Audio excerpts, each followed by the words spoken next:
Сегодня в Гале прошло торжественное награждение победителей военно-спортивной игры «Аяйра», которая собрала школьников для проверки силы, ловкости и командного духа. Она проводилась в честь 32-й годовщины победы в Отечественной войне народа Абхазии к 80-летию первого президента страны Владислава Ардземба. Я хочу сказать, что в данном случае нет проигравших, нет выигравших. Есть участники, которые добросовестно выполняли то, что было на них возложено. Хочу, забегая вперед, сказать следующее. Вам всем здесь, вашим руководителям, что такое мероприятие мы еще проведем до конца этого учебного года. В мае месяце в честь победы в Великой Отечественной войне такое же мероприятие будет проходить здесь в городе Гал. Я надеюсь, что к этому мероприятию каждый из представителей всех школ подготовятся лучше.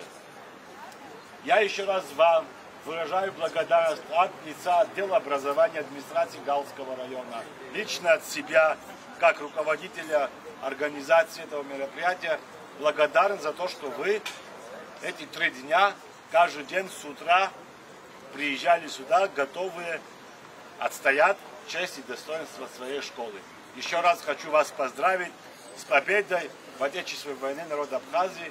Удачи вам, счастья, радости. Почетное 3-е место заняли учащиеся 2-й школы города Гал. 2-е место завоевала команда школы села Вяда-Баргяб, показав упорство и отличную подготовку. Главный кубок соревнований и 1-е место достались учащимся 1-й школы города Гал, которые стали безусловными лидерами игры «Аяйра».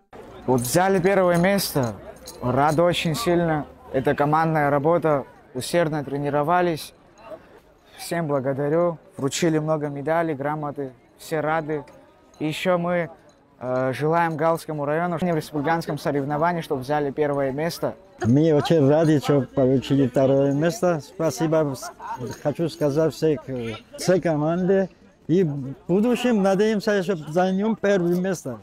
Помимо основных призовых мест, организаторы отметили участников в различных номинациях. Ребят наградили грамотами и медалями за успехи в отдельных дисциплинах, проявленное мастерство, волю к победе и умение работать в команде. Атмосфера настоящего праздника стала достойным завершением увлекательных и напряженных соревнований. Тея Басария, Александр Хуторов, Гал Медиа.